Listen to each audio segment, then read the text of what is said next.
Hi friends, ನಮ್ಮ ಚಾನಲ್ನ ಮತ್ತೊಂದು ಹೊಸ ವಿಡಿಯೋಗೆ ಎಲ್ರಿಗೂ ಸ್ವಾಗತ. ನೀವು ತಮ್ಲೈನಲ್ಲಿ ನೋಡಿರ್ತೀರಾ ಆಲ್ರೆಡಿ. ಮತ್ತೆ ಇವತ್ತು ನಾನು ಕ್ರಾಸ್ ಬೆಲ್ಟ್ ಅಷ್ಟೇ ರೆಡಿ ಮಾಡೋದನ್ನಷ್ಟೇ ಹೇಳ್ಕೊಡ್ತಾ ಇದ್ದೀನಿ. ನೋಡಿರ್ತೀರಾ ನೀವೆಲ್ಲರೂ. ಅದರಲ್ಲಿ ನಿಮ್ಗೆ ಕನ್ಫ್ಯೂಸ್ ಆಗಿರುತ್ತೆ. ಇವತ್ತು ಬಟ್ ನಾನು ಕ್ಲಿಯರ್ ಆಗಿ ಕ್ರಾಸ್ ಬೆಲ್ಟ್ ಬಟ್ಟಿನ ಯಾವ ಥರ ರೆಡಿ ಮಾಡೋದು ಅಂತ ಹೇಳಿ ಇದೊಂದನ್ನಷ್ಟೇ ತಿಳಿಸ್ಕೊಡ್ತಾ ಇದ್ದೀನಿ ಡೀಟೇಲ್ಸ್ ಆಗಿ. ನೋಡಿ, ಫಸ್ಟ್ ಮೇನ್ ಫ್ಯಾಬ್ರಿಕಲ್ಲಿ ಈ ಥರ ಒಂದು ಫ್ಯಾಬ್ರಿಕ್ನ ಕಟ್ ಮಾಡ್ಕೊಳ್ಳಿ. ಕ್ರಾಸ್ ಬೆಲ್ಟು ಕಟ್ ಮಾಡಿಕೊಂಡು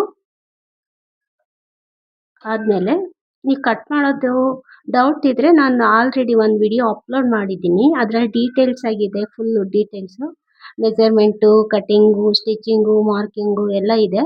ಹೋಗಿ ನೋಡ್ಕೊಬನ್ನಿ. ನಿಮ್ಗೆ ಅಲ್ಲಿ ಅರ್ಥ ಆಗಿಲ್ಲ ಅಂದರೆ ಇದು ನೋಡಿ. ಮತ್ತು ನೀವು ಲೈನಿಂಗ್ ಪೀಸ್ ಇರುತ್ತಲ್ಲ, ಆ ಲೈನಿಂಗ್ ಪೀಸಲ್ಲಿ ಈ ಥರದ್ದು ಸೇಮ್ ಇದೇ ಥರದ್ದು 2 ಪೀಸ್ ಕಟ್ ಮಾಡ್ಕೊಳ್ಳಿ. 2 ಪೀಸ್ ಕಟ್ ಮಾಡ್ಕೊಂಡಾದ್ಮೇಲೆ ನೀವು ಇವಾಗ ಇದು ಇನ್ಸೈಡ್ ಇರುತ್ತಲ್ಲ, ಇನ್ಸೈಡ್ಗೆ ಒಂದು ಮಾರ್ಕ್ ಮಾಡ್ಕೊಳ್ಳಿ. ಯಾಕೆಂದರೆ ಇದು 2 ಸೈಡು ಒಂದು ಸೇಮ್ ಇದೆಯಲ್ಲ, ಕನ್ಫ್ಯೂಸ್ ಆಗಿಬಿಡುತ್ತೆ ನಿಮಗೆ. ಮತ್ತು ಎರಡೂ ಆಪೋಸಿಟ್ ಬರಲ್ಲ ಕ್ರಾಸ್ ಬೆಲ್ಟ್ ಬಟ್ಟಿಗಳು ನಿಮಗೆ. ಎರಡು ಒಂದು ಸೈಡೇ ಬಂದುಬಿಡುತ್ತೆ. ಸೊ ನೀವು ಮತ್ತೆ ಹಂಗಾದರೆ ನಿಮಗೆ ಮತ್ತೆ ಪ್ರಾಬ್ಲಮ್ ಆಗುತ್ತೆ. ಎಲ್ಲ ಬಿಚ್ಚಿ ಮತ್ತು ಡಬಲ್ ಕೆಲಸ ಆಗುತ್ತೆ. ಹಂಗಾಗಿ ನೀವು ಈ ಥರ ಮಾರ್ಕ್ ಮಾಡ್ಕೊಂಡ್ರೆ ಆ ಥರದ್ದೆಲ್ಲ ಏನು ಪ್ರಾಬ್ಲಮ್ ಆಗಲ್ಲ. ನೀವು ಈ ಥರ ಏನು ಮಾರ್ಕ್ ಮಾಡ್ಕೊಂಡಿರ್ತೀರಾ ಅದಕ್ಕೆ ಒಂದು ಲೈನಿಂಗ್ ಈ ಥರ ಹಾಕ್ಕೊಳ್ಳಿ. ಹಾಕ್ಕೊಂಡಾದ್ಮೇಲೆ ಇದನ್ನು ಫುಲ್ಲು ಸ್ಟಿಚ್ ಮಾಡ್ಕೊಂಬಂದ್ಬಿಡೋಣ. ಎಡ್ಜಸ್ಸಲ್ಲಿ ನೋಡಿ, ಈ ಥರ ಇಟ್ಕೊಂಡು ನೀವು ಸ್ಟಿಚ್ ಮಾಡ್ಕೊಳ್ಳಿ.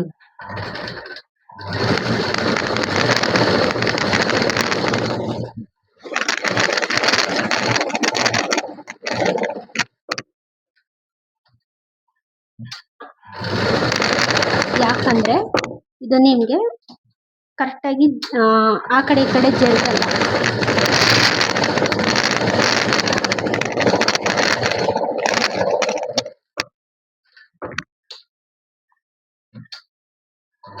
ಕರೆಕ್ಟಾಗಿ ಕೂರುತ್ತೆ ನಿಮಗೆ. ನೋಡಿ, ಸ್ಟಿಚಿಂಗ್ ಆಯಿತು. ಇವಾಗ ಇದು ಎಕ್ಸ್ಟ್ರಾ ಏನಿದೆ ಇದನ್ನೆಲ್ಲ ಟ್ರಿಮ್ ಮಾಡ್ಕೊಳ್ಳೋಣ.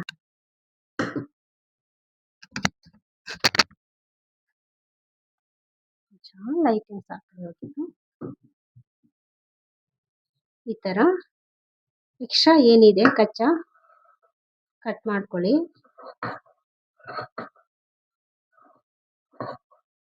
ಬಿಗಿನರ್ಸ್ ಆದರೆ ನೋಡ್ಕೊಂಡು ಕಟ್ ಮಾಡ್ಕೊಳ್ಳಿ. ಆಮೇಲೆ ಲೈನಿಂಗ್ ಮೇಲೆಲ್ಲ ಕಟ್ ಮಾಡಿಬಿಟ್ಟಿರಾ.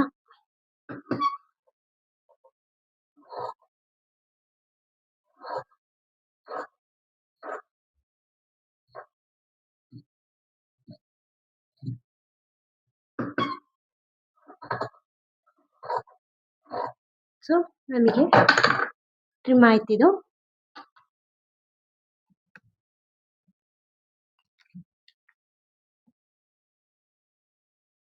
ನೋಡಿ, ರೆಡಿ ಆಯಿತು. ಇವಾಗ ನಾವು ಇದನ್ನು ಈ ಥರ ಉಲ್ಟಾ ಹಾಕ್ಕೊಳ್ಳೋಣ.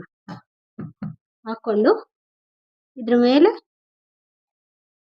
ನೋಡಿ, ಇದು ಸೀದಾ ಇರುತ್ತಲ್ಲ, ಅದಾದಮೇಲೆ ಮತ್ತೆ ಇನ್ನೊಂದು ಲೈನಿಂಗ್ ಇರುತ್ತಲ್ಲ, ಇದನ್ನ ಇದ್ರ ಮೇಲೆ ಹಾಕ್ಕೊಂಬಿಟ್ಟು ಇದನ್ನು ಮತ್ತೆ ಈ ಸೈಡ್ ಮಾತ್ರ, ಮತ್ತೆ ಇದನ್ನು ರೌಂಡ್ ಪೂರ್ತಿ ಸ್ಟಿಚ್ ಮಾಡ್ಕೋಬೇಡಿ. ಇಲ್ಲಿಂದ ಇಲ್ಲಿಗೆ ಮಾತ್ರ ಸ್ಟಿಚ್ ಮಾಡ್ಕೊಳ್ಳೋಣ. ನೋಡಿ, ಒಂದು 2 mm ಮಾತ್ರ ಸ್ಟಿಚ್ ಮಾಡ್ಕೊಳ್ಳಿ, ಜಾಸ್ತಿ ಸ್ಟಿಚ್ ಮಾಡ್ಕೋಬೇಡಿ. ರಫ್ ಮಾಡ್ಕೊಳ್ಳಿ, ಒಂದು ಬಿಚ್ಚೋಗ್ದಿರೋ ಥರ ರಫ್ ಮಾಡ್ಕೊಂಡು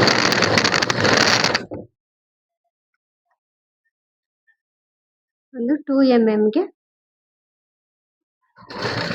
ಅಂದರೆ ಇದೊಂದು ಇರುತ್ತಲ್ಲ, ಇದ್ರ ಮಾರ್ಜಿನಿಂಗ್ ಸ್ಟ್ರೈಟಾಗಿ ಸ್ಟಿಚ್ ಮಾಡ್ಕೋಬಾರ್ದು.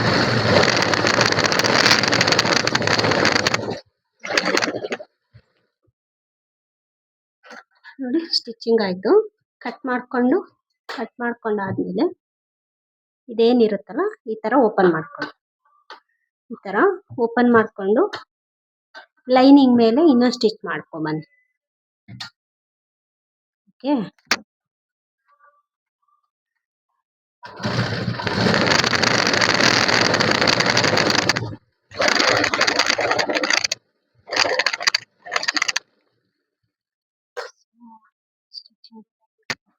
ಸೊ ನಮಗೆ ಸ್ಟಿಚಿಂಗ್ ಕಂಪ್ಲೀಟ್ ಆಯಿತು.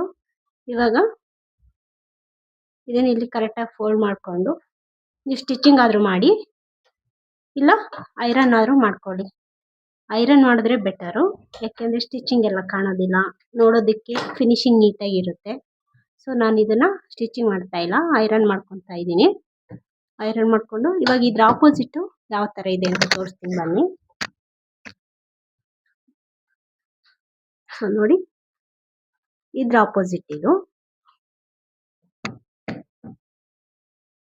ಸೊ ಈ ಥರ ಕ್ರಾಸ್ ಬೆಲ್ಟ್ನ ರೆಡಿ ಮಾಡ್ಕೊಳ್ಳೋದು ಆಯಿತು. ಇದೇ ಥರ ನೀವು ರೆಡಿ ಮಾಡ್ಕೊಳ್ಳಿ. ಸೊ ಈ ವಿಡಿಯೋ ನಿಮ್ಗೆ ಯೂಸ್ಫುಲ್ ಆಗಿದ್ರೆ ಲೈಕ್ ಮಾಡಿ, ಶೇರ್ ಮಾಡಿ, ಕಮೆಂಟ್ ಮಾಡಿ. ಸಿಗೋಣ ನೆಕ್ಸ್ಟ್ ವಿಡಿಯೋದಲ್ಲಿ.